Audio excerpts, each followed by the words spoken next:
You are now listening to the Socks and Sandals podcast. Every time a truly independent source goes into the Portland Police Bureau, we find chaos. Just one of the people just told to my managers who had fired me, they were like, yeah, did you see Tevin's video was on Complex? And he was like, man, dog, they sick, man, yada yada. And I was just I was laughing because it was just bro, God always got a plan. And so in that moment, I thought, you know what? I don't care. I'm going to sit here in the middle of this aisle in Target and talk to her and break down what is going on and why she believes that these white Barbie dolls are more valuable or should come home with us over these brown and black Barbie dolls. The Egyptian creation story is a very sexual one. Mm-hmm. And it talks of the god creating himself through a sexual act with himself. So it's a masturbatory Big Bang, if you like. I never even hire coaches when I establish a program. I always hire mentors first. You know what I'm saying? Because a mentor gets the big picture. Coach might just get basketball. I want somebody that I want somebody that's about whole life. I'm not the only podcaster out there. You're not the only marketer out there. There's a lot of people doing the same things. But the things that's going to separate you and I from the rest of the people is that we become our best selves and we just don't quit. So what is the gospel? What is the pure, unadulterated gospel? Yes, and that is what I live by, because the moment this changes is the moment I'm leaving Christianity. Okay. The pure, unadulterated gospel, and I can say it in one sentence, but I'll elaborate. For sure. Is love God and do whatever the fuck you want.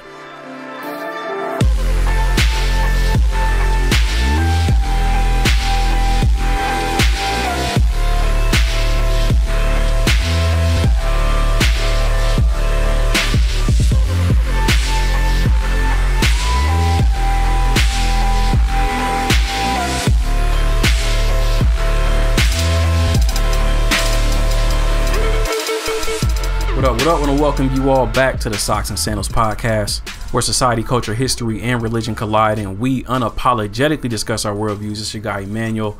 I'm not back. I'm in a brand new building, man. We out here, South Portland, new spot, dope studio. My brother Tay, man, putting it on for us. He put this thing together in the past month and a half, and it's a beautiful space, man. And I got the homie with me, Mondo, once again. What's up to the people, bro. What's good? What's up? Man, good to have you back, bro. Definitely good to be back, man. Thank you. Man, how's life, man? 2021. What's going on? It's a new year, still chilling, still quarantined. Yeah. Hoping for some brighter outcomes this year. You know what I mean? And just living.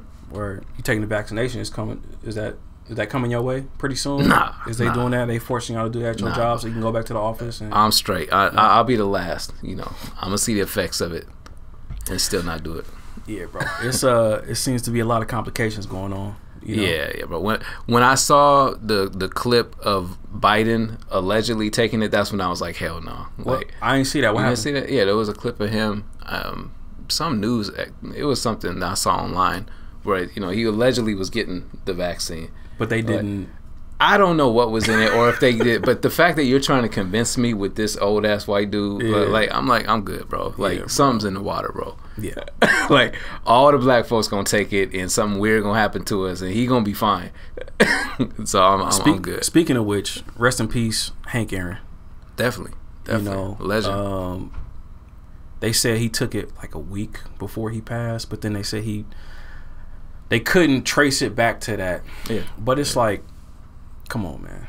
He seemed to be wildly healthy for an 86-year-old man, and then just all of a sudden, boom. Yeah. I don't know. I can't say that I had kept up with him like that, but definitely condolences to his family. He's a legend.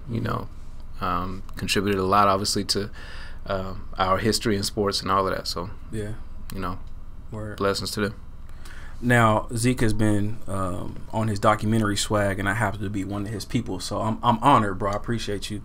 And he asked me a question that made me think of you, because he was like, man, what was it like before you started the pod, and what was going on? What made you want to start it? And I was like, man, it was like me and Mondo back at work.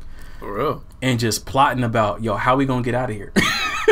How we gonna escape, man? What are we gonna do? Man. And, we just had this creative drive do something, to create, man. And then, you know, it was like the pod and YouTube and all that, bro. So like going back to those days, man, like that was 5 years ago. That's crazy. 2016 man. when we was plotting this.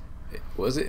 It might have been 2015. It might have been. We were talking about it for a long time. Yeah, because that's when I started in the beginning of 2015. Yeah. January. So yeah. But it's been a minute either way, bro. Yeah. Like that's crazy. Look at us now, man. Look at this. Look at this, man. It's beautiful, bro.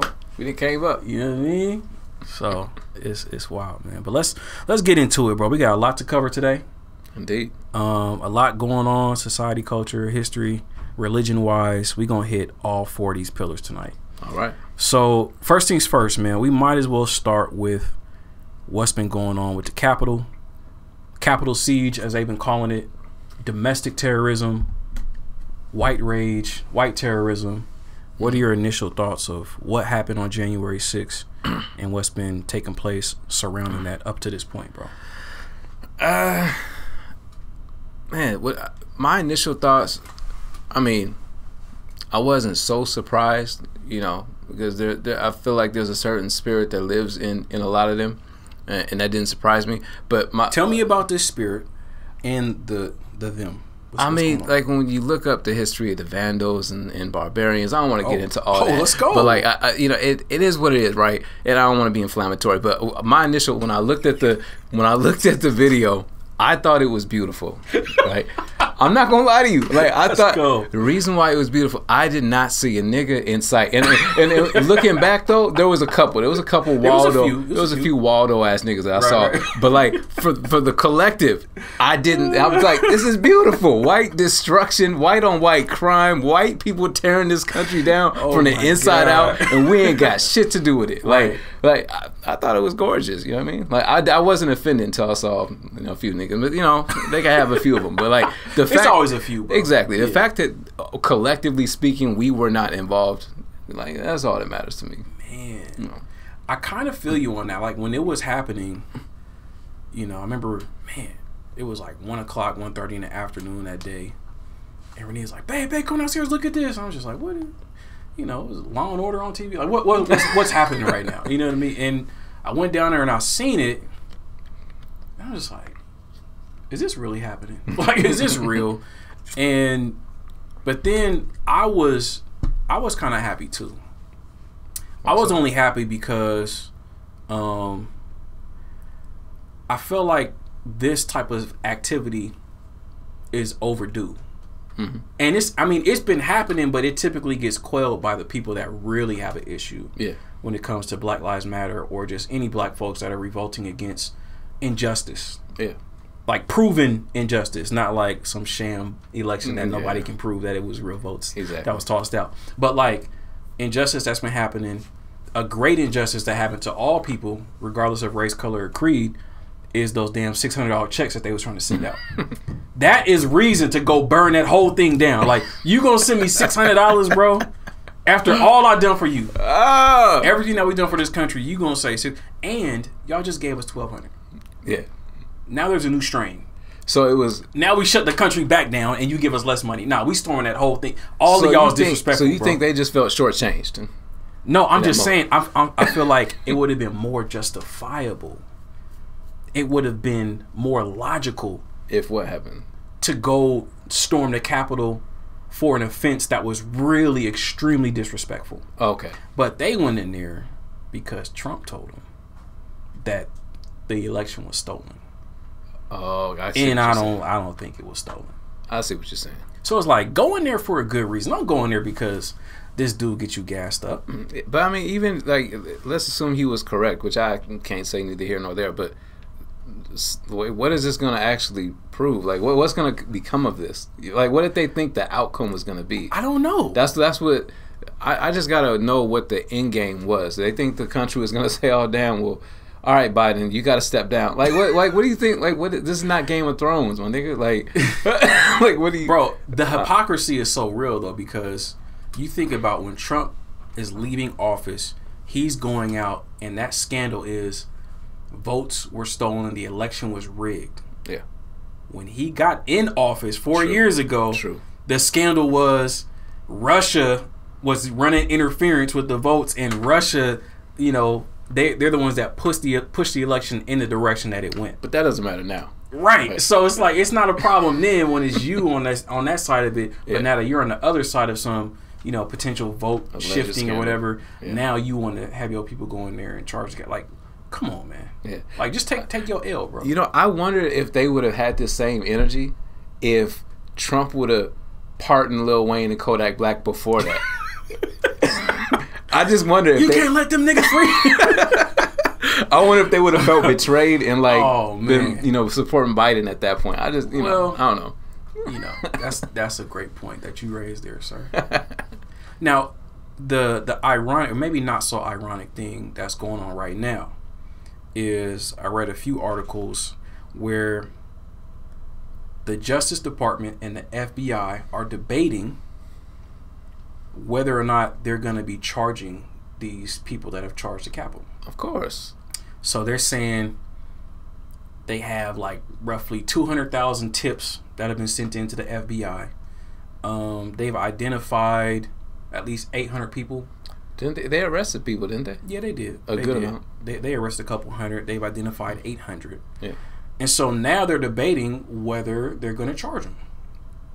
And their reasoning, they have a few reasons. One of the reasons is they think that because there's 800 people, it's going to overwhelm the DC courts and the DC judges, and it's going to be too much on their plate. Wow. So that's reason number one. Reason number two is that they were saying some of the people, you can't tell who was planning it and who wasn't. So right? It's like inside game. Yeah, so what they're saying is they really want to get down to who was planning it, because some people just happened to walk in because the door was open and nobody stopped them, and they just happened to walk out. So that wasn't still trespassing?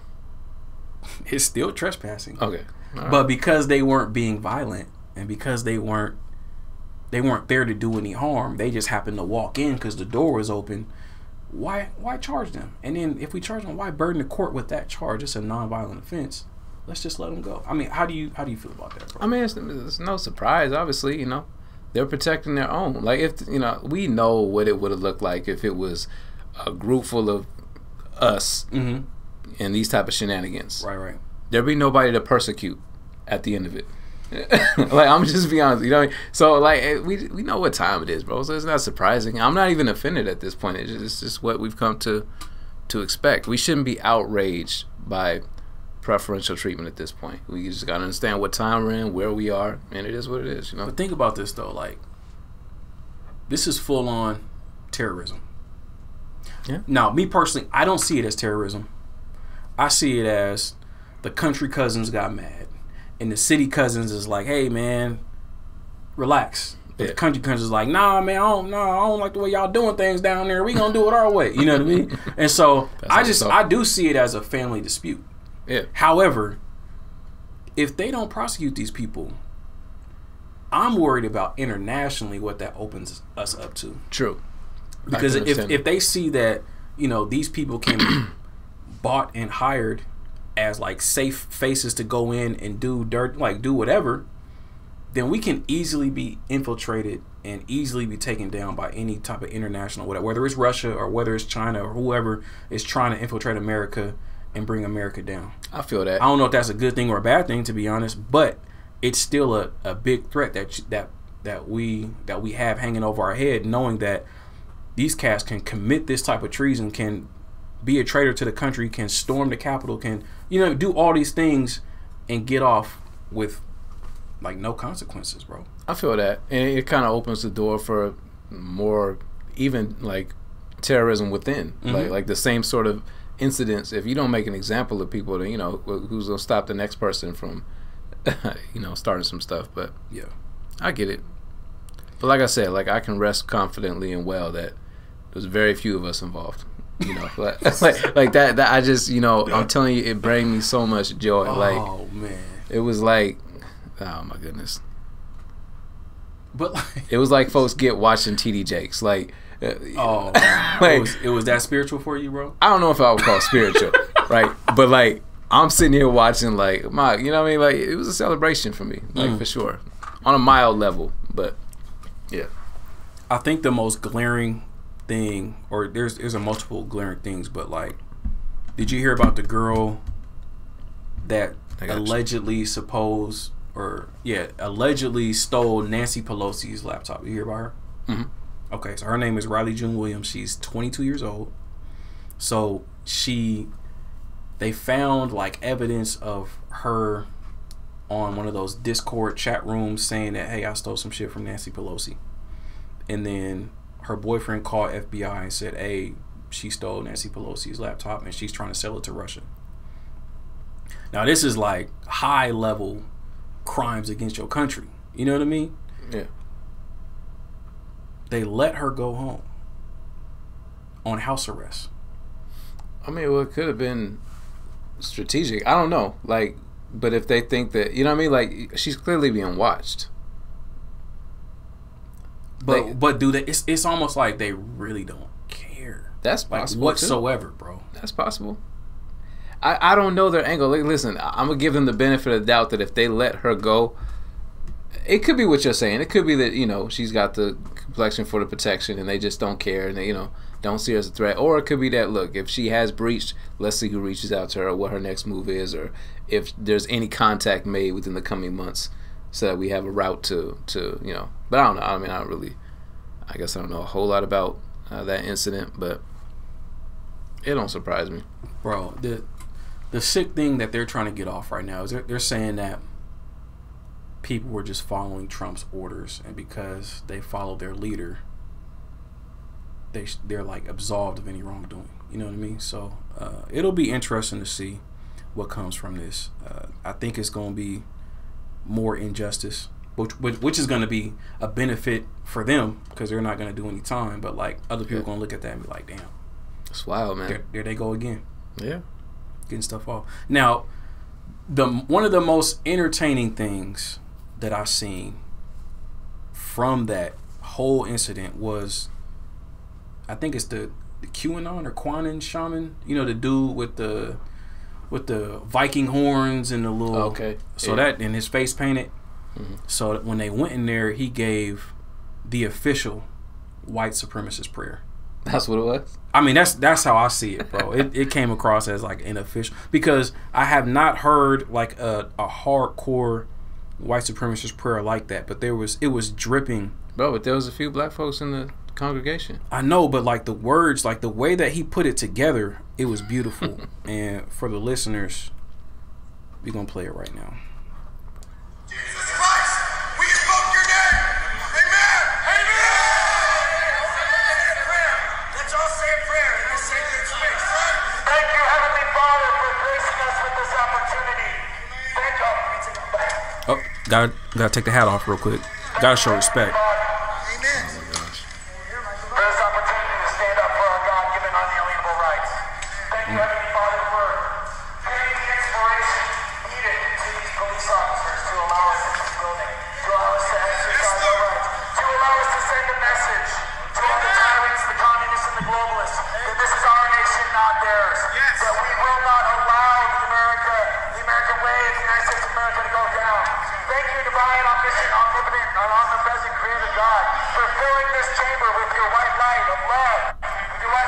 Your white light of love. I knew you was going to emphasize Come on, man. Have you ever heard such a phrase, bro? I knew you was going to emphasize that. I just knew it, bro. I was bro. If there's one part he's going to stop it, it's this part. Let's go. Your white light of love. That's rich. Yeah. That's rich. Let's continue. Thank you for filling this table with patriots that love you and that love Christ. Patriots that love you. Omnipotent and omnipresent Creator God, for blessing each and every one of us here and now. Thank you, divine Creator God, for surrounding and filling us with your divine omnipresent white light of love, protection, peace, and harmony. Thank you for allowing the United States of America to be reborn. Thank you for allowing us to get rid of the communists, the globalists, and the traitors within our government. We love you and we thank you. In Christ's holy name we pray. It was white supremacists all over the country just shouting. Talk about getting excited for TD Jakes. They was in their house running around in circles off that, bro. Come on, man. It's just wild. Like, so they're praying. First of all, as a brother who believes the scriptures, I don't think the Lord is listening to their. I'm gonna just be honest with you. Why not? I mean, there's so many reasons. I don't want to get into a theological conversation. No, we can. But they this are is Socks and Sense. Come on, man. You know how we give it up. You know how we give it up, bro. We have to go there. Oh, look, this is a necessary discussion, bro. For those that read the scriptures intently and study them, diligently. I mean, we understand that America is a Babylonian society. Many of us understand this as Mystery Babylon is going to be doomed to fail, as all nations in their due time. But for them to look, they're doing this. They said peace and harmony, right? Right, and they're doing this on the order supposedly of Trump. Like, what makes Trump like some spiritual? Like, it's almost like they're alleging that Trump and God are like on one accord, like, well, because he's God's chosen. I mean, I don't know. I'm just according to them. I'm confused, bro. I'm mad confused. But tell me, why would you? How could you say? Like, what would lead you to say that God is not necessarily listening to their prayers? Because he definitely prayed in Jesus' name, and so this person has accepted the Lord as his personal savior. You know what I mean? If he said, Jesus died on the cross for my sins. Lord, I want you to come into my life. I accept your son. Blah blah blah. This man is a Christian, right? I mean, I suppose if he calls himself a Christian, I guess. I mean, so, but that's just a term. Like, let's look at. Granted, we may not like what he said, but what's happening to him? What do you mean? And what's happening to his people? What's happening to him and what's happening to his people? Whose God has been answering their prayers? The black man's God or the white man's God? Gosh, man, come on, bro. Hey, I'm just saying. Again, if we step back and we be honest, like, hey, all right, so who's the real Christian? The person who's getting their prayers answered, or the person that's getting their prayers rejected? Well, first of all, Christianity in and of itself is a cult. Oh, tell me more.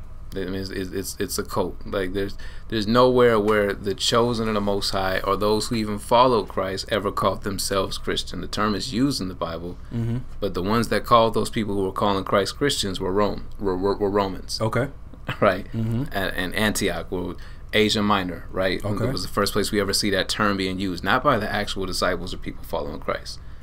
Like, anybody who's and calls himself Christian, for the most part, those who call themselves Christian and follow this doctrine, I mean, it's just another offshoot of Roman Catholicism. And there's several scriptures that lead to that, or that speak of that prophecy. You know what I mean?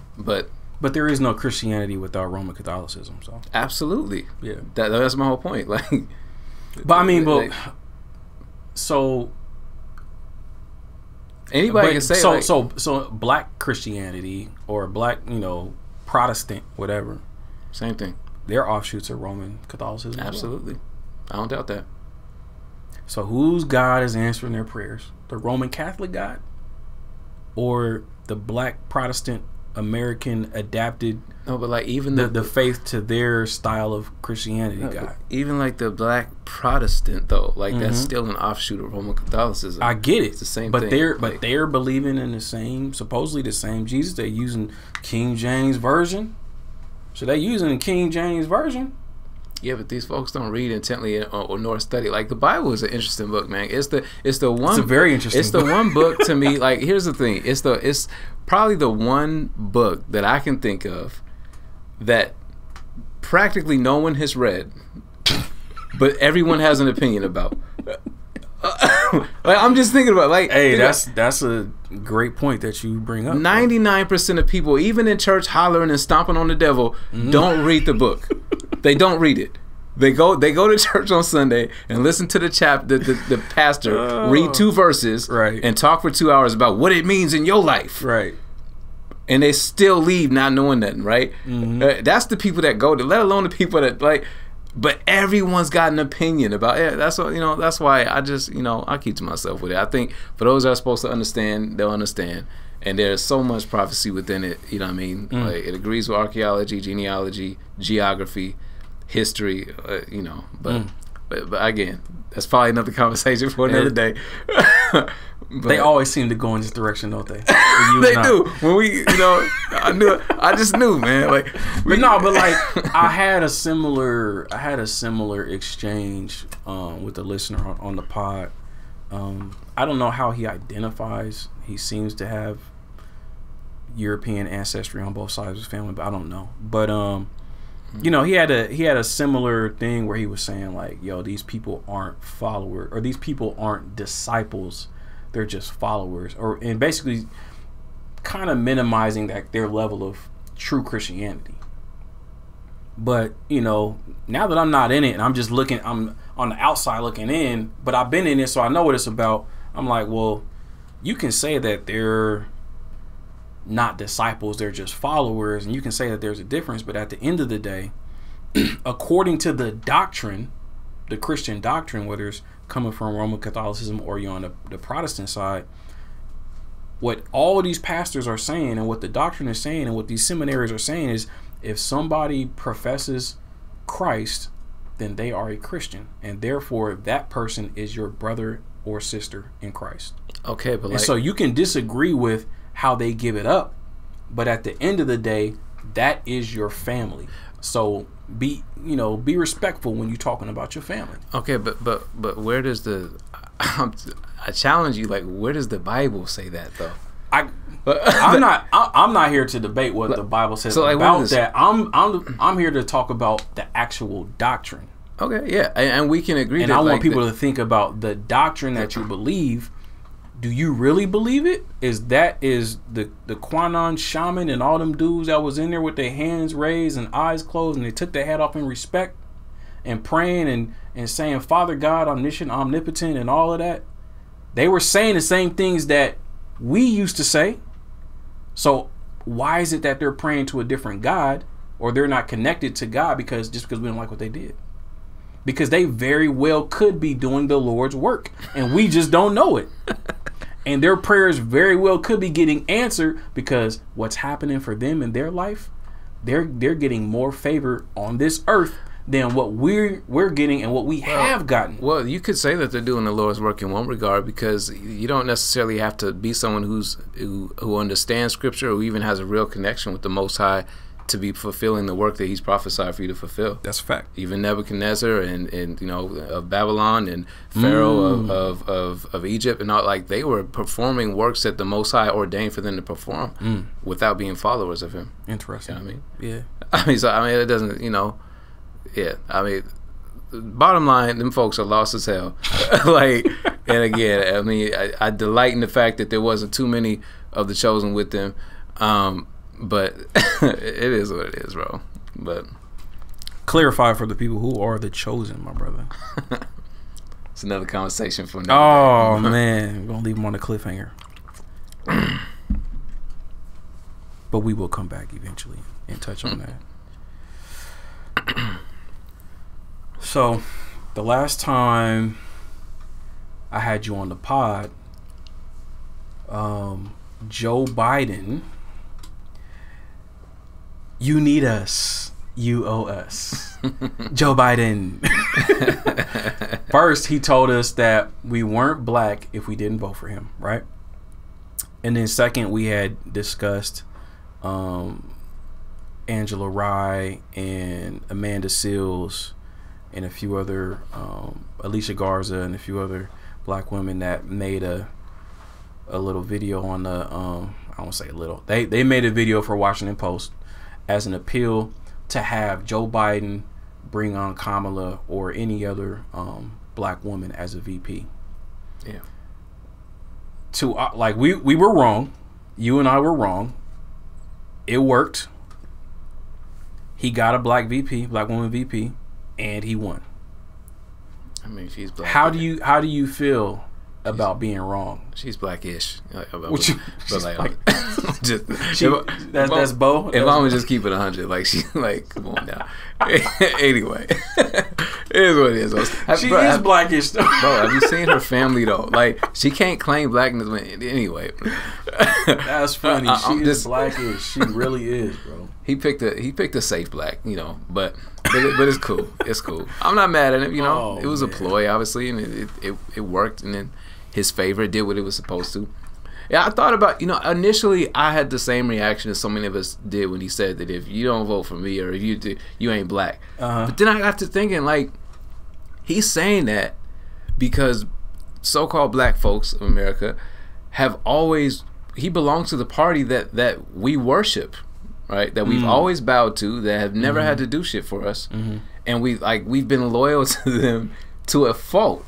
So he's just, it's an observatory comment. Like, if you don't do this, who are you? Like, this is who you are. This is your identity. Like, praise me, worship me, believe in me. I'm your savior. If you don't believe this, you must not be black.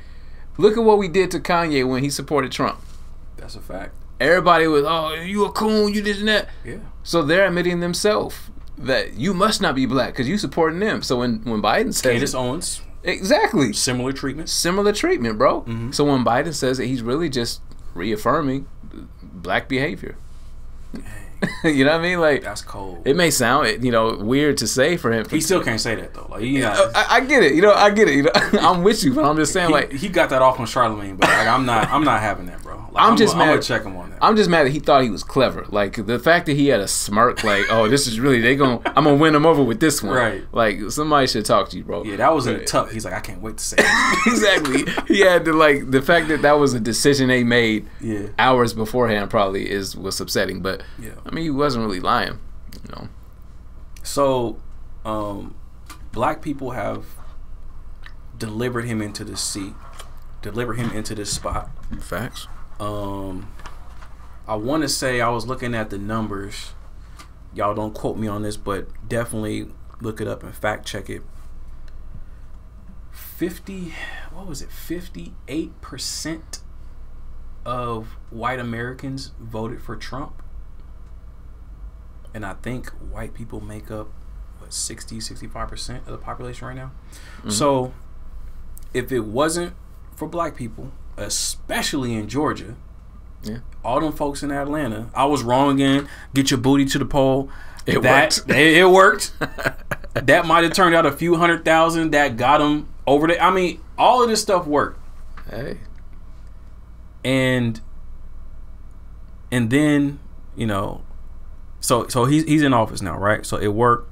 Biden is in office. He is your president. You ain't gotta frame it like that, bro. He is our president. And so black people saved him. We got our booties to the poll. Man. And then fast forward, MLK Day. The Black Lives Matter Instagram page has a Twerk Theory, Twerk to Washington video, right? Where a young woman by the name of Shayna Lynn, she made a video. I guess she made it in 2018, but they put it out on MLK Day because in her twerking music, it had a Martin Luther King sample in it, right? So it was his "I Have a Dream" speech. Oh, man. And so, black people, get your booty to the poll. Now we're twerking on MLK Day. Yeah. And it's like widely accepted. There is pushback, but it is accepted. Like these tactics of pushing black people and pushing culture forward and I guess culture saving us in this system or giving us a more comfortable seat in at the table, wherever that seat is at. Yeah. It's working. Yeah. It's working, bro. It is. Twerking is working. Like we are twerking our way to freedom, bro. Hey. Like did you ever think that could be a possibility? I mean, one clap at a time, right? No, I feel like I gotta address the elephant in the room. What's up, bro? While I may, have my opinions about the efficiency of these methods or how my methodology, being from our generation and with my faith and beliefs, I will though say, like, objectively speaking, she was talented, right? You think so? Yeah. So for the first 5 minutes, she was talented, and when she got tired, it was struggle twerk. So you talking about a different video? You talking about the one I sent you, that one on YouTube? Yeah, that's not what you were talking. No, I'm talking about the one that Black Lives Matter posted on their page on MLK Day. Oh, I didn't watch that. You didn't watch that? I didn't watch that. No. Oh, your girl Shayna, man, you missed out. Hold on, man. Let me pull up Shayna real quick, bro. She was wearing the red, white, and blue. Yeah, you see. I saw the picture. I didn't see like. I didn't send you the video. No, there was no. Hold on, man. We gonna pull that up.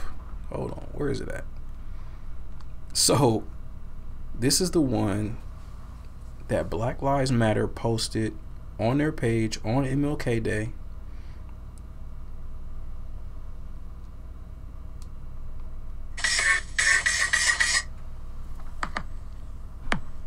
Wow.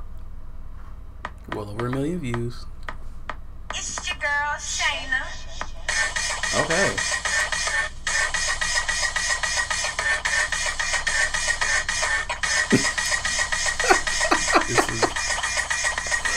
This is how we celebrate MLK Day, bro. That's quite the struggle twerk. And let me lie. Yeah, it's not. It wasn't really hidden like that. Yeah. You know it's not hidden when she's in public and nobody is watching. She didn't turn no heads, bro. Like literally no one in the video cares. Now, listen to the sample.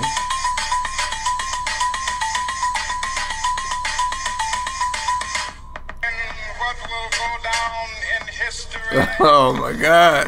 as the greatest demonstration of This is freedom terrible. in the history of our nation. The greatest demonstration of freedom in our history, bro. This will go down. Oh. That's the greatest demonstration of freedom in our history. Oh my goodness. How you feel, bro? I mean, definitely a struggle twerk. Like they should have told her that she wasn't the right one for the job. Like, she was willing though. My goodness, like, I don't know. Like, it's weird. Like when you think of the some of the words in the speech too. He said, he doesn't want children to be judged by the color of the skin, but the content of her character. Mm-hmm. Like, and like, that's your character in public. You know what I mean? Right. But I don't know. I do think it's shameful that people use like deceased people to push whatever agenda when this person likely would never have had anything to do with Black Lives Matter movement. Like I just think that it's weird. Like it's kind of like and people like with the Malcolm X T-shirts and like you never would have got to march with him. Right. Like he never would have let you on the same side of the street with him. Yeah. But I don't know. It's weird. So it is sad. It is sad. I found myself in a really strange place and just range of thoughts and ideas and emotions when thinking about this and processing it. Because my initial thing is like, what the hell is she doing? And why is Black Lives Matter putting this out on MLK Day? Because like you said, there's a clear contradiction between his values as a Southern Baptist minister, like you said, character, you know what I mean? Yeah. And would Martin co-sign this? Of course not. Like when he's walking down the street, when he's locked in arms and marching over the Edmund Pettus Bridge, would he want a set of twerkers to go to precede him? You know what I mean? Like, would he want this? They really act like MLK would have been like, clap your cheeks for justice. Like, no one. Like, but look, nobody. What are we doing? Like, what are we doing? He would only say that on the Boondocks. Like, what are we doing, bro? The like, thing it's is, sad. Bro, the Boondocks is coming to real life. Bro. Bamboozled. Like, all of these satires yeah, are now becoming real life. It's wild. Even the chicken episode, you remember that? Yes. Like, I was like, oh my gosh, bro, it's crazy. Bro, MLK would move to Canada, bro. Yeah. He wouldn't put up with this. Oh, yeah. Oh, yeah. But no, so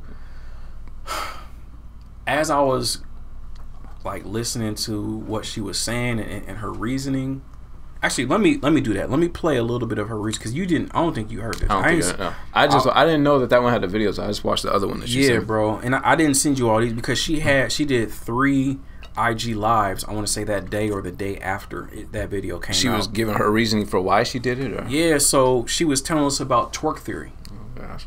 And so this was like a project that she worked on. I think she might have been in college or something, and it has to do with her theory. I don't know if it's a dissertation that she's working on or whatever the case, but she literally calls it Twerk Theory. All right, so let's play a little bit about what she talks about in her theory. All right. We have already done this. We begin to internalize the oppression, the racism, and it impacts the way that we view the world. So instead of seeing things as sacred, as traditions, as honorable cultural practices, we see things from a white perspective. So what she was getting at is twerking is connected to African like sacred dances, but it's just like our American version that we naturally instinctively do. Oh my gosh. Because in Africa we would be dancing like this and we would be shaking. We gotta stop being disingenuous. For one, like not all so-called black people are the same people. Like that. I mean, there's different tribes and all that. But aside from that, when brothers are at the script club like throwing ones, they're not thinking about the ancestors. They're not like, oh hell yeah, like you know what I'm saying? Like man, that's on my great grandma shit, my nigga. Exactly. In the name of Watusu, so like, shut the hell up, my nigga. Like no one cares. Like she's trying to sound deep and trying to sound like, you know, even though I do this is because I'm educated and connected and spiritual. Stop, bro. But wait, you want attention, and there's more. Which is to demonize any African tradition, which is to see anything that is black as negative, as well as the disrespect towards women. The thing with the white gaze is it is predominantly dictated by the patriarchy, okay? White supremacy and patriarchy are really running rampant, and a lot of people have subconsciously taken on that energy. And that is something that we are going to unpack today. Let's talk about it. So she talks a lot about the white gaze, right? Gaze. I was telling it to Renita. I'm sorry, man. I got to put you at her. She's like, oh, the gays. Oh yeah, she's with them too. I was like, no, not the gay people. Like, there's nothing wrong. But look, no, the gaze, white gaze. So Gaze. So basically, what the white gaze is, whether white or non-white, you see things from a European perspective. And so, and for the white people, they see it as in a European perspective and they're judging it. For black people, if you have the white gaze, if you suffer from the white gaze, that means that when you see something that seems to be so-called out of line, your first thought is, oh man, what is white people going to think about us? So that's, she's saying that people that watched that video, so people like myself, watch her video, and watch her twerk on Washington for MLK Day or whatever, and I was offended or I was triggered by it, I'm suffering from having a white gaze, and I have work to do, and I'm not healed, and there's trauma that I need to deal with. You see what I'm saying? Yeah. It's definitely it's a very poor attempt at like a mind game, or what's the intellectualizing it? Yeah, or trying like reverse psychology. You know what I mean? Like you're just not woke enough to see the art and beauty and spirituality of this. That's basically what. Yeah, that's exactly what she said. She said it in a more intellectual way, but that's what she was getting. That's what she was getting. And my thing, like, I'm not even trying to demonize it. My thing is just be honest about what you're doing. It ain't shit spiritual. Like, you're not doing this to incite, you know, like, stop. Just stop. You shaking your ass for attention. You think you're good at it. You know, I've seen better, but you're happy doing it. You know what I mean? So just do what you do and be cool with it. Like, it ain't gotta, everybody want to big themselves up like they're doing something revolutionary. It's okay that you're not. Like, but she could be. That's the thing. And I'm gonna get to that, but I'm gonna let her speak a little bit more. Hear a little more. Okay, so I think for some of you, when you watched Twerk on Washington, you saw the presence of a dark-skinned black woman, her body, twerking, and you immediately were triggered into some of those ancestral traumas that bring up embarrassment and shame. And we are going to work to break through those things right now. Okay? Because that is not... So, ancestral trauma was coming up. When I seen her shake her bottom, as flat as it was, I was suffering from ancestral trauma, right? It had to be. That must be what it was, you know? Because look, this is what I'm getting at, bro. kind of like what I was saying to you earlier. I found myself feeling like and sounding like an old man. You know, like I said, the younger cast that I've had on the show, friends of the show, or just other folks that I interact with on IG that are younger, they don't see a big deal with it. And it's just like, man, I could come in here and attempt to constructively criticize her and what she's doing and what her twerk theory is all about. I could do that, but what's the value in that? Because what if I'm on the wrong side of history, and what does that even mean, though? Yeah, I don't know what that... Because, you know, when we think about the older generation, like our parents' age, and when they came across Snoop Diggity Dogg, and NWA, and all of them cats, Biggie and Tupac, when they heard that music, I feel like I'm talking about her twerking the way that they talked about our heroes rapping. You see what I'm saying? Potentially. I don't know if what her twerk theory and just twerking your way to freedom and twerking yourself out of white supremacy, I don't know if that's going to be a thing moving forward. And you see what I'm saying? I see what you're saying. A couple things. I hope you're using that term hero very lightly. Who? You said our heroes, like that. For black culture, for sure. Yeah, that's not lightly. That's like for real. All right, people really put rappers on a pedestal. We can't do that. Come on, I know they do. I mean, like they don't do that, bro. I know they do. Tupac and Biggie raised some people, bro. Bro, like, were they really on the wrong side of history? Like the adults at that time that were seeing the negative vibes and energy that was being put out. I mean, honestly, like, I'm not gonna front like I don't listen to a lot of the music and enjoy it. Mm-hmm. But not everybody was raised a certain way where they can listen to something objectively and not try and exude that energy out and about. I mean, there's been so many beatings, robberies, killings to like these same, like it's like the soundtrack for how some niggas try and live. You know what I mean? And it's the truth. Like this is not to say that it's necessarily a rapper's priority or obligation to raise everybody's children who listen to them, and that's not the intent either, yeah, but I'm just saying, like, it is what it is. So I personally, in this stage of my life, don't really feel like the adults who were demonizing that back then are on the wrong side of history, in my opinion. I understand their but what I'm saying is, what did they produce? Because they didn't produce anything from them being the wise old criticizing, regardless of how constructive it was or not. What did they produce, and how did they make things go right? Because that was one thing that my guy Oliver was telling me, and he was saying, like, you can criticize it, but like, honestly, if it don't directly affect you speaking up on it is like, it's almost useless. You know what I mean? Like, unless she's saying something about me and what I truly believe and what I, hold firm, like, why even chime in on it anyway? And I was like, dang, you're kind of right, bro. Like, this might affect my kids, but it's really not affecting me. That's true. But, I mean, to just keep it a buck, I mean, our kids are the only ones we're directly responsible for. You know what I mean? Yeah. That's why, that's why I don't see so much a problem with... I side with some of the youngins when it comes to like, oh, it's not that big a deal.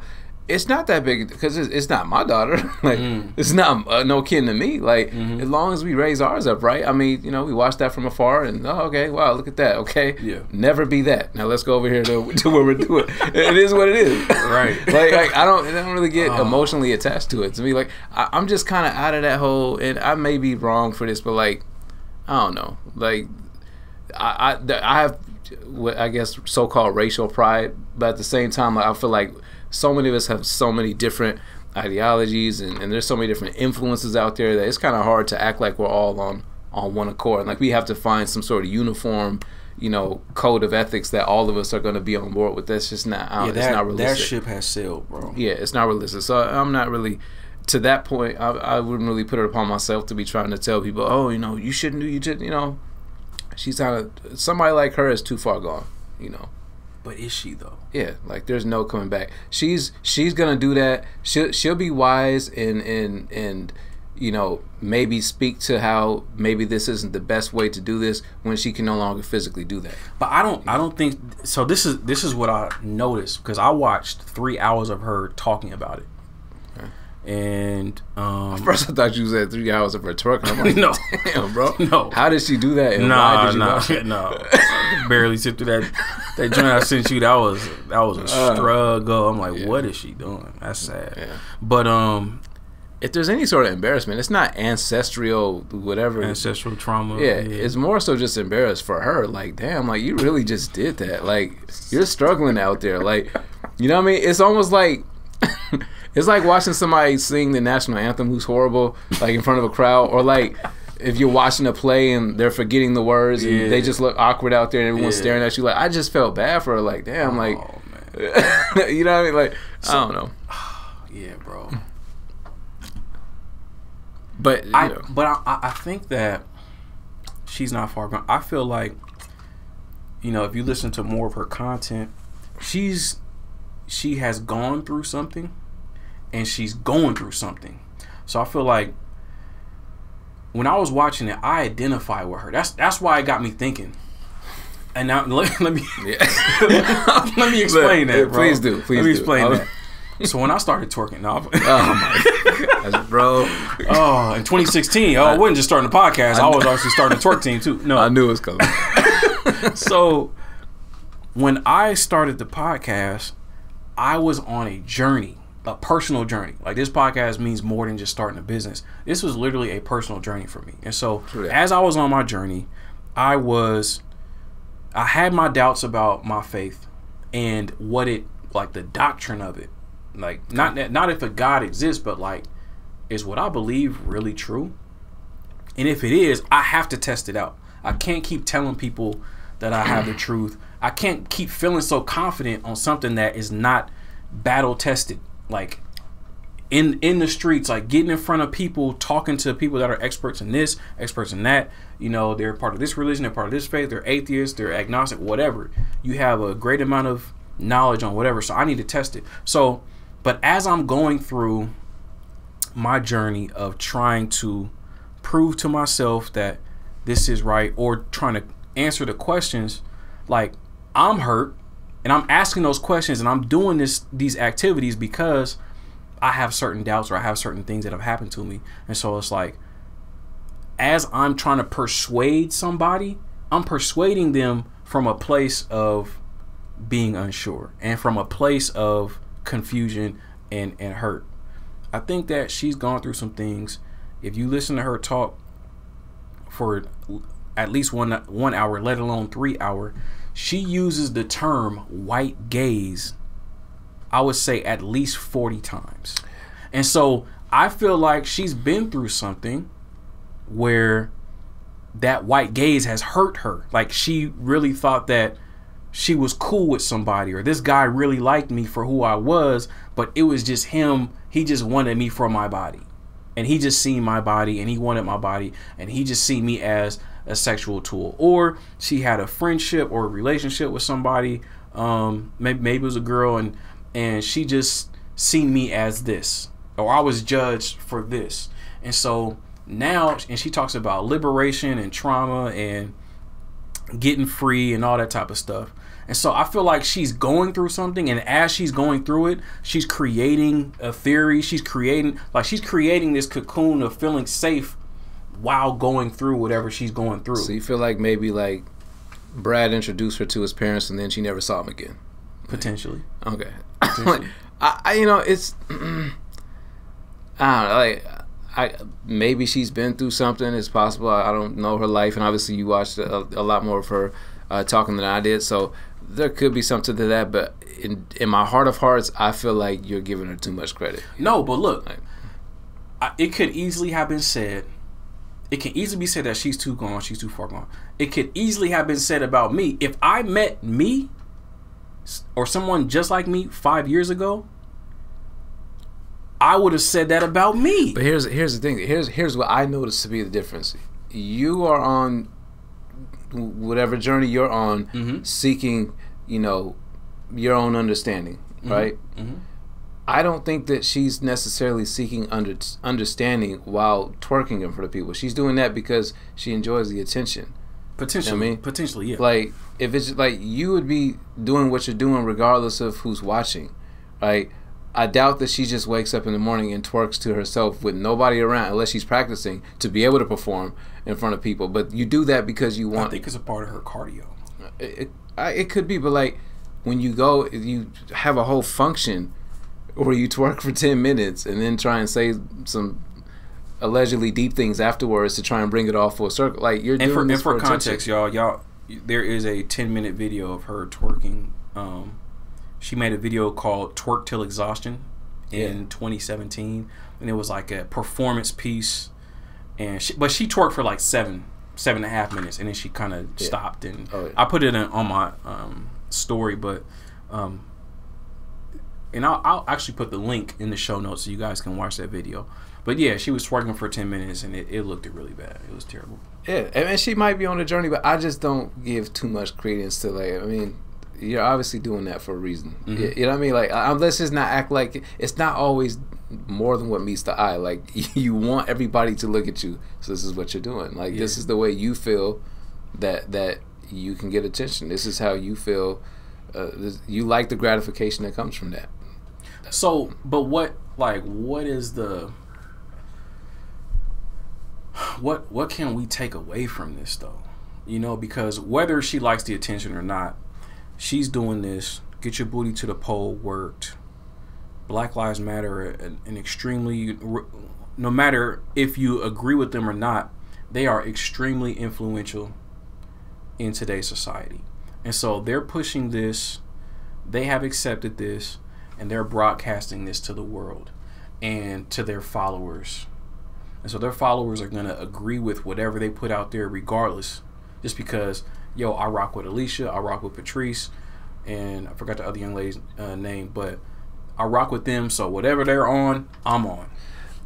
So what do we do moving forward? Like, to me, all right, it's kind of a loaded question. If what do we do moving forward is, if you're asking that in you know, pursuit of some sort of alternative, like what can we do to combat that? That's one thing. And not to combat it, but like, or is it like, how do we coexist in a world where this is now the norm, or this is accepted? I kind of look at it like, if I found out that all of my people started eating mice, like, if it's just, it was the lick, like somebody said it was good, like chitlins, you know, I'm like, bro, like, you ain't lived until you. We wouldn't, like, my family wouldn't, like, so as for me and my house, we doing what we, you know what I'm saying? So to me, that's why it's kind of like, I don't know, like, I don't think that deep about it no more. I'm not trying to, like, I'm gonna speak truth, you know, for those that are listening and understand, but I'm not really into the whole, like, people are gonna do what they want to do. Yeah. You know, like, it's not really that, I'm not stressed about it, you know what I mean? As long as I got enough sense and wisdom to impart upon my own, then that's more what I'm concerned about. Like, that's gonna be there. Word. That's gonna be, and it's gonna get more and more. Like, she's galvanized by the whole, you know, spirit of Black Lives Matter and all that. Like, you know how many protests we done watch where they're literally twerking in front of the police, like, in the name of justice and justice for black men being gunned down by the police, allegedly. Right. Like this is just the culture. It's what, you know, so-called culture. That is what they do, you know. It's what the kids are doing. As long as we teach our kids not to, like, it should be, you know, I don't know. Yeah. Dang, bro. I just feel so old. I feel so old. Just like, look at these kids out here, man. Look, man. You know, it's just one of them. I don't necessarily feel old. I feel like, well, I see why you would say that, though, and there is some of that, but I feel like, I don't know. I kind of feel like, aside from being not being the only person on Earth or whatever, I feel like Will Smith and I Am Legend. You know what I mean? But like, all the younger generation are these freaking, like, something's wrong with y'all niggas. Like, you don't see what you're doing. You can't view yourself, and if you can, you just don't care. And Will Smith, the whole movie is like, not only am I trying to live, I'm not going to become you. I'm going to fight to the death to never be you. You know what I'm saying? Like, and I'm not saying it from a point of like being above nobody. I'm just saying like we see the culture and the way it's moving, and we just realize that man, we gonna move this way. We gonna move a different way. You know what I mean? And I knew it was coming to anytime you hear one of these modern women say, you know, the patriarchy, like that's when you just bro, that you can that's a buzzword. You can stop listening at that point. You realize she has nothing to offer. Like, I'm just be honest, man. Bro, man. Like when they start, cause the patriarchy, bro, like, oh man, it's weird. We live in a society like where women, especially like, I don't even want to go down that road, but like it's like let's not let's keep it as constructive as possible because there's not a woman here to defend that side, so it's an unfair conversation. It's imbalanced. It's undefensible. It's indefensible. Nah, it's imbalanced. Well, I guess my question is this, and to the real women out there that are listening, I just wonder, like, there's an expectation for men to be men, right? No, there's not. Nope. How is there not? Nope. Everything is fluid and everything is a spectrum right now. I'm serious, bro. You laughing, but literally, things are different, bro. Like, you're old, in that ideology, you are an old man, bro. What do you mean, bro? Men be men and women be women. You can't say that, but like that's old, bro. No, but like moving forward, there's still that thought pattern is done. It's a wrap. There's still some truth. I don't care. Like what? Listen, look. It's a spectrum, bro. It's not a spectrum if, bro. You can be gender non-conforming and you don't have to conform to society old standards, bro. Regardless of what you conform to or what you call yourself, if there is a man and a woman and you hear a loud noise outside, the man is never going to be the one saying, "Baby, go see what it is. I'll stay here with the kids." That's just not something that people do. Is the expectation is that the man is going to protect his woman? Is it not? As far as me and my house, no. I'm getting up and I'm getting a strap. Absolutely. However, that's not uniform because everything is on a spectrum now. Okay, but like, what does that mean? It just means that things are different, and you're talking about some old-fashioned value. Like that's old-fashioned. But how we in our 30s? But that's that ideology. Well, tell me this: if that ideology is so old, then why do I hear so many of our beautiful black Nubian queens out here saying things and like pushing this rhetoric that, well, you know, how come black men aren't here on the front lines defending us as black women? How come we don't have support from black men? Why is it just the women on the front lines? Not the, if you're trying to destroy patriarchy, what the hell do you need black men protecting you for? Because that's patriarchal. That is a contradiction. But look, so I mean, all I'm gonna say is this is why it just strikes me. It strikes a chord when I hear a woman say it, because it just I know it's tough. But we need a woman. We need a black woman absolutely to be able to defend this, because at this point we can't. There's nothing that we can say. I just pose a question. I feel you. I feel you. You don't want patriarchy, but you're mad that we're not defending you allegedly. But all right, that's cool. But let's change gears real quick. Man. That was. I think we hit that one on the head as much as we could. I didn't mean to rant. She's not deep, right? She's feel not you, deep. Bro. And I hate like we put these, you know, think pieces up here, and this modern generation, like this will get mad retweets, all type of comments, and yes, sis, like no, she's not saying shit. Like she's not saying anything. Yeah. I don't mean that. She's probably a nice young woman, right? There's nothing, but like. Word. It's like since everybody has a microphone now, like everyone's voice is validated. True. You know what I mean? Like even if you have for better nothing or for worse, to say, that's the truth. And there's a lot of voices out there with a lot to say, with some insight. But even those that are not insightful at all, like it's like society makes them feel like they are. I don't know, bro. She might have put you on some game. Perhaps, man. Maybe it's what you call it again? Twerk theory. No, not that. It's ancestral trauma. Oh yeah, ancestral trauma. Yeah. The reason why I think 90% of what she says is utter bullshit. Like it's the ancestral, I'm thinking about. Oh man, that's too funny. What are these white people gonna think about me if I adhere to your dumb shit? That's what it is, bro. I need to grow up. Potentially, man. Mata, you might have to, bro. You might have to do some soul searching, look deep within, and see what's going on. But changing gears real quick, man. It's 2021. We are in an age of technology and information and access that we have not been in quite some time, or ever, I would say, yeah.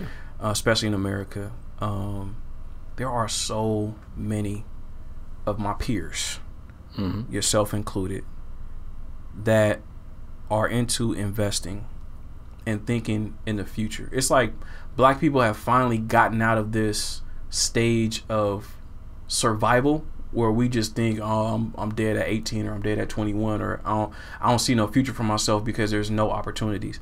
There are opportunities, and with the internet and with the stock market opening up where you could just invest on your phone, like we have, and when it comes to applying for real estate, trying to get a loan, you can just go online. You don't got to go to a bank and get rejected because somebody's profiling you. So we have access to so many financial vehicles, and a lot of folks is getting stuff together, bro. Tell me about, what you're doing and the plans that you have for your family, financially with the investments and the vehicles that you're using right now. I'll be honest, like we're not, we're still, learning in some aspects, but I do partake in day trading, like using Forex and this and that. So I know some people have certain opinions about it. Word. But it's been, it's good for us and it works. I think ultimately, though, in my humble opinion, there's people that are obviously, much deeper in it than I am and have more weight in the game and been doing it longer. But as we talked about before, too, as long as you're doing something with your money as opposed to just letting it sit in a standard savings account, then I think that's the start. That's where it's at. That's it. Obviously, you want to work to, try and create as many streams of income as you can and do everything you can to be frugal. Like, people don't realize you can invest for the future and live a comfortable lifestyle by just minimizing what you have to give out. You know what I'm saying? And maximizing what you're bringing in. Lowering expenses. For exactly. Real. So a lot of it is that, and just being frugal and being aware, cognitive of where you're spending money and where you don't need to spend money. And just really just having a plan. Don't trust that, don't just accept that 0.0000005% interest that is going to come for you letting your money sit in an account, Get out there and be proactive, and sometimes it's trial and error. Like, you just kind of learn what works for you, Yeah. No, man, I'm on the same tip, man. I've been dabbling in the stock market for a while now. 2015, 2016-ish. Really, 2015. And man, I've been up and I've been down, and then I basically would just end up breaking even with the patterns that I was going about my investing. But what I've learned is that if with my style, if I just would have held on, if I wouldn't have reacted in the moment to the volatility, if I just would have held on to any of the companies that I had, whether it's Shopify or Square, a few oil and gas companies, like if I just would have held on for at least 5 years, I'm up. Yeah. Right? And so it's just like, wow. All I had to do was just set it and forget it, bro. Yeah. That's it. I mean, to your credit, though, it is somewhat of a gamble, like you never really know. Like, I mean, as the saying goes, hindsight is 20/20. For sure. Like, it's easy to look back and say, dang, if I would have just done that. Yeah. But I mean, how many people have invested in a startup, everything looked good on paper, and they kept the money there, and it didn't go nowhere for 5 or 10 years? I mean, that happens to that probably happens more than the other way around. It just, in the stock market, no, bro. The stock market is like proven to gain over time. Like, the stock market always wins, even with dips. Like, I'm talking about like on a 10, 20 year app. Like, the stock market always wins. But there are times where something has been projected to be something that it didn't pan out to be. True. Yeah, but I would say like more often than not, it has a higher success ratio than we know, because no one has educated us on this, and so we all have to do it on our own. Yeah. And a lot of times it's trial and error. Well, that's the big thing too. We talked a lot about the future and as it deals with culture and the atmosphere and all that. I think that's the main thing which you just touched on right now, making sure that we give all of this knowledge and understanding to our future generations, our children. You know what I mean? Like teach them the things that we weren't taught, and that's no slight against our parents. They were doing what they were taught to do and teaching us probably what they were taught to teach us. But we just, as a generation, our generation, we got to learn how to work smarter, not harder, and teach our children the same thing. You know what I mean? Like, what I would give to have somebody teaching me at age 12 how important credit is, how, compound interest and all these different things that are going to be so relevant to you just a few years later. But not only teaching it, but doing it and setting you up. Exactly. And so that's the mode that me and my family are getting in right now. So absolutely. With my immediate family, so my parents, their household, me and my wife's household, and both my sisters. So we're all putting money in the pot. Me and my dad just set up a joint account through Merrill Lynch, and I tentatively set up a 120-year plan. We already have 3 properties within the family, and then as we put our money in $100 a month, and we'll increase that over time, but $100 a month,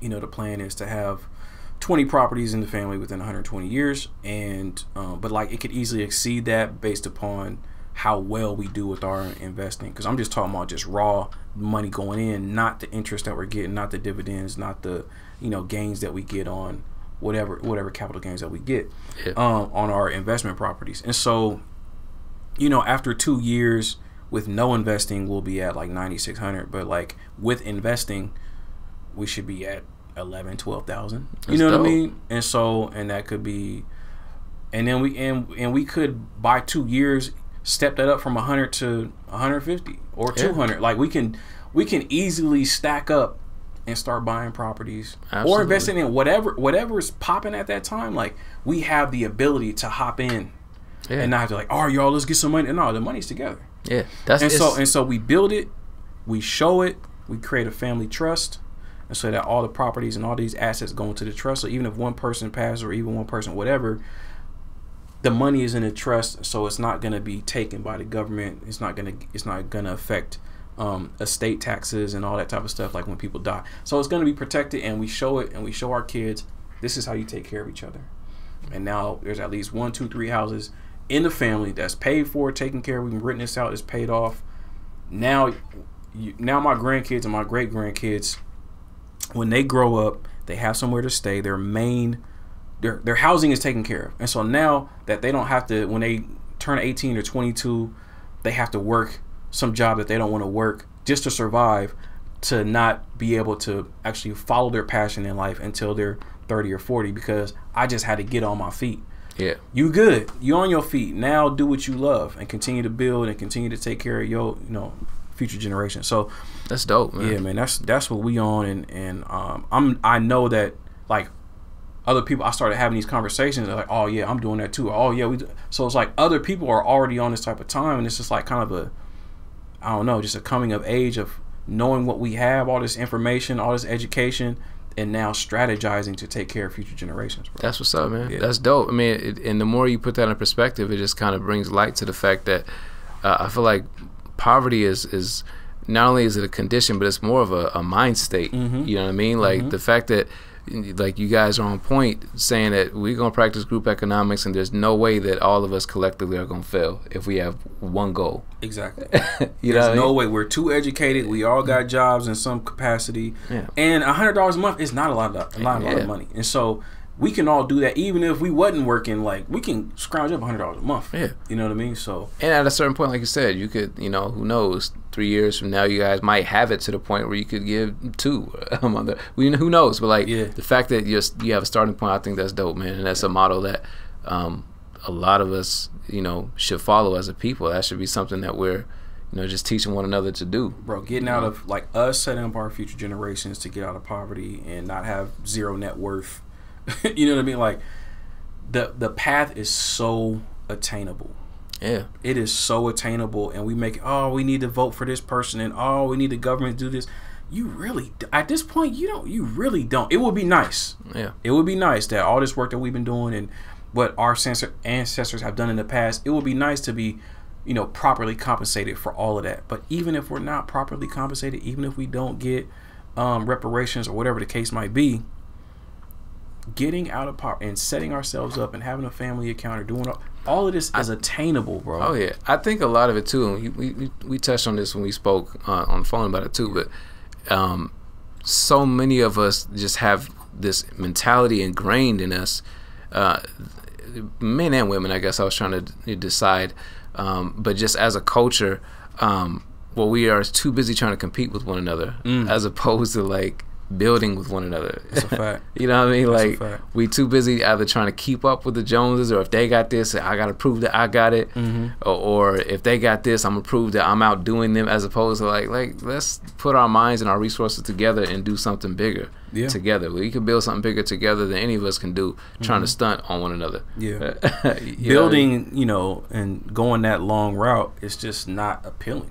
It's not sexy, it's not popping, it's not whatever. And so because it's not, we not into that. Oh yeah, I just think, man, so many, like, think about all the families that scrounge up as much money as they can to try and put their children through college. If they are, like, you know, I'm not trying to, you know, I'm sure people can speak on it, bro. Learn what you can from college. Anybody that had a good experience there and feel that it bring value to your life, that's beautiful.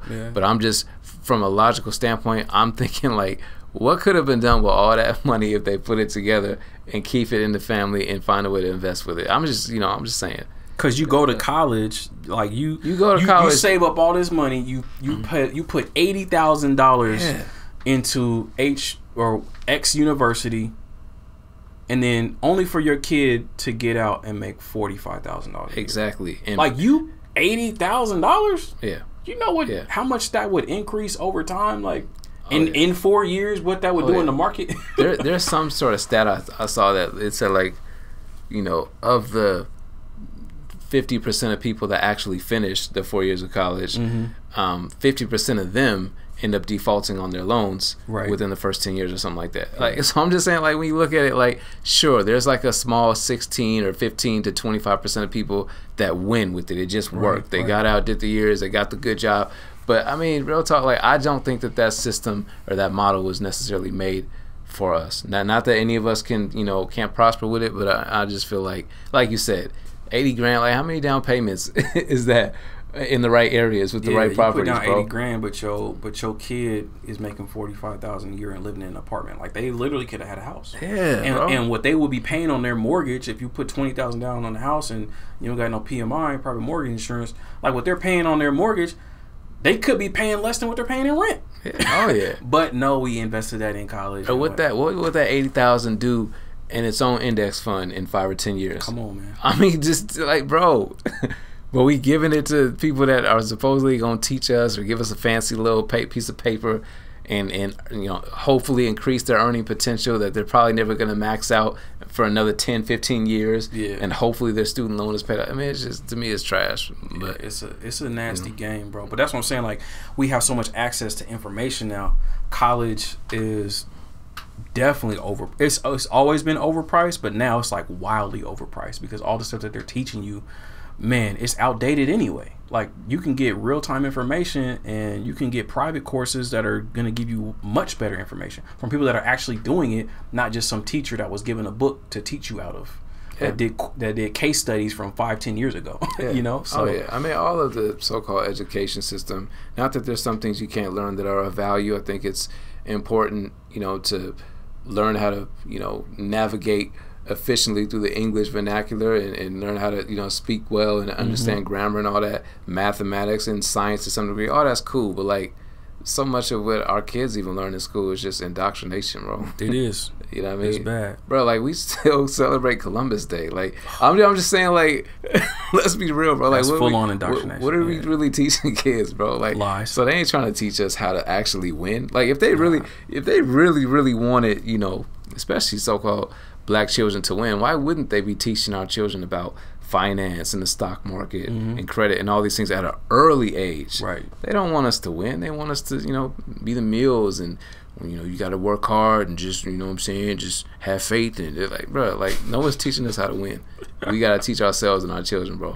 And I'm not, you know, denouncing the importance of faith. You understand where I'm coming from? But I'm just saying, like, we're taught to have faith and no action and just do what we've been told. You know?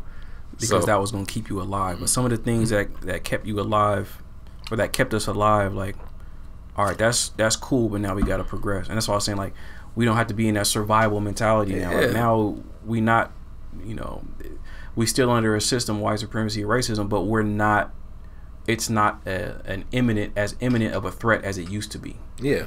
You know, and so all of our wildest dreams and our ancestors' wildest dreams are attainable. And now it comes down to us being disciplined and working together and trusting each other, you know, or finding the right trustworthy people. Oh yeah, and bigging each other up too, man. Like, I mean, I'm just so much like, how many times you know, like, or see somebody that like has an insight towards something, or they figure something out, but like they want to keep it for themselves because they don't want nobody around them to win. Like, we got that mentality as people instead of like bringing each other up. You know what I mean? Yeah. Like, I don't know. Yeah, bro, that's real, and that's one of the reasons why I created my course. You know, like, shameless plug, but like, Know Your Enemy, the evolution of racism. I'm teaching everything that I wanted to know, like, as an adult, as I seen the world just like whatever I thought America was, and whatever I thought Christianity was. When real ish started happening, I was like, yo, there's something wrong with the things that I've been taught, because everything that I'm taught, the total opposite is happening. So why are we in this position? And so when I started doing research, I'm like, yo, we know what racism is, we experience it, but we don't know how it came and how it formed into what it is. And for me, like, once I learned how it came to this spot, into this position, I'm like, oh wow, it all makes sense. And so now that I'm not moving in confusion, like, it's really like, this life is not as hard as we make it out to be, and this whole racism, white supremacy is not as heavy as it once was, now that I know exactly what it is and how it formed. And it's nothing new, it's just something that's old, that's just been remixed and recycled, and it's grown into what it is now. But yo, it's defeatable, you know what I mean? And it's not even something that you have to go head on. It's like, you just need to have the knowledge, and you can strategize around it, and all of the things that we want for our lives, it's attainable. You know what I mean? So that it's just like, bro, we're in a great spot right now. Absolutely. A great position to win. But if we don't do anything, if we don't strategize, if we don't get disciplined, we're gonna get left behind. You know? So this is like, I feel like this generation is the generation that has to make it happen, because when automation comes in, and in 2030, 2035, when 60, 70, 80% of jobs that humans used to do are now done by robots, if we don't have wealth accumulated, if we don't have knowledge, if we don't have those type of skills, we don't have that stuff, or just like I said, just the wealth and the assets, if we don't have that in place, man, it's gonna be tough for us, because we're always gonna be at the bottom of the barrel when it comes to America, and disproportionate outcomes, and misrepresented, and underserved, and under whatever, all of that. That's gonna be us. Yeah, I knew it was real, and it was headed towards that direction a few years ago when I was at a McDonald's, which I don't often eat, for the record. But I was there and realized that you can go to the little kiosk thing or whatever it is, and you ain't got to speak to nobody. Like, you just order all your, and then just pick it up. They're like, "Can I help you?" Like, nah, you good. I'm saying, like the employees literally don't need to be. Like, the only one who needs to be there is people making the burgers or whatever. Like, no one has to talk to you. You can just, it's wild, man. Like, and you know, to your point, bro. Like, it's only gonna get worse in that regard. Bro. You know, it's only gonna get worse. Yeah, man. But we gotta take advantage of the time, bro. Definitely. You know? So, with that being said, bro, this is a good little talk, good little episode, man. Always. If I say so myself. Always, bro. Yeah, man. Any final words, any final thoughts? Man, we covered a lot, bro, but any final jewels that you want to leave with the folks, man? Man, don't put me on the spot, bro. I mean, I have nothing. Just stay motivated. You know what I mean? Like, on a serious note, I feel like everything that we just ended with is definitely pertinent information, and just like you said, like we said, remembering that poverty is more of a mindset than anything else, and that it's definitely defeatable. You know what I'm saying? Yeah. As is racism and all that, and twerk for justice too. So why did I know you was going? Oh man, we're gonna twerk our way to justice, man. That's something else. Who would have thought? Who would have thunk it, man? But yeah, y'all, once again, this is the Socks and Sandals podcast, where society, culture, history, and religion collide, and we unapologetically discuss our worldviews. Holla at y'all next time. Grace and peace. Peace.